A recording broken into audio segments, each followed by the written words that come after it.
We're sitting here today with head men's golf coach Andrew Dana. And Coach Dana, the 2013-14 season is right here for us, and so we're going to talk a little about that. But first, we had a great heartache last year, national runner-up.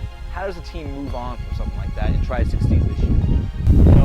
For our seniors from last year, it was really tough loss, but I was very proud of them for the way they stuck through the whole year.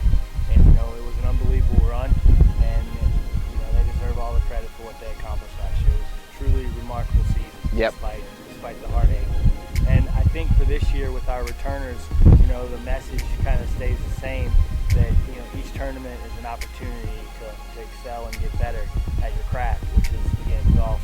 And I think with our returners, we kind of train ourselves to have a short memory, where we move on from one tournament to the next, and we focus on what we can do to better ourselves in each one.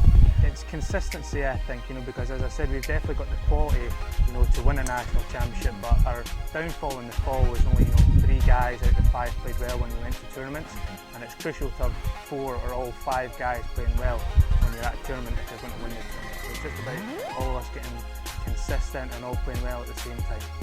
Now you talk about your returners. Which one of your returners do you think is really going to excel this year? Who do you have high expectations for?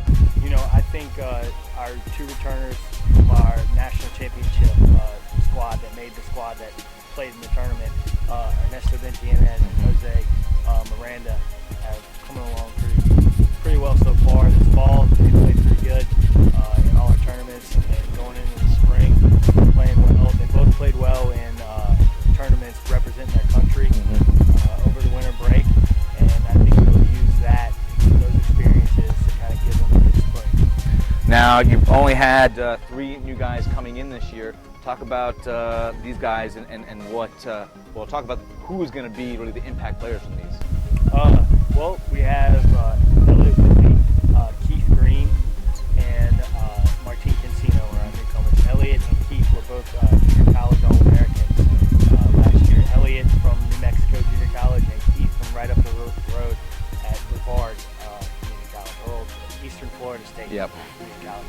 And I think they both bring in a tremendous amount of experience, both playing in outside of the college game and playing for their respective junior colleges. They both missed the playoff for the national championship in junior college last year by shot, and they have that experience playing for championships and playing at a high level. And I think that'll help fill the void that we lost with our 5 seniors graduating last year. Definitely Lynn's success in the past when driving here. The great practice facilities and obviously the great weather here we get in Boca all bring you want to come to compete for a national championship with one of the best teams in the country. Now we have a lot of depth on the team this year. Who do you think is going to be one of these guys that kind of is a sleeper that comes under the radar and then ends up being maybe a potential star for us this year? We do have a lot of depth, and I think everybody, statistically, everybody has gotten better from last year. Everybody's scoring average is lower from last year in qualifying, and we're making strides with that. But I think our freshman Martin Cancino from Chile is coming along nicely, and I think you'll probably see him in our lineup in the spring. And not to mention the other guys that we have on the team as well. They both are coming along as well. So we have a lot of tournaments coming up here in the spring. Talk about maybe what the competition level is going to be like at these tournaments. Well, we're playing pretty much the same stuff that we played last spring that we played all spring, and it's a lot of in-region events in Georgia and Florida, and the competition level is the best. I always say that if you go down the rankings and look at the top 25 in Division II, you'll find 10 to 15 schools all in the southeast region. All right, well, you guys begin your season on February 3rd at the Titan Winter Invitational. And fans will be able to find all information on LynnFindingNights.com. Good luck, Coach. Thank you.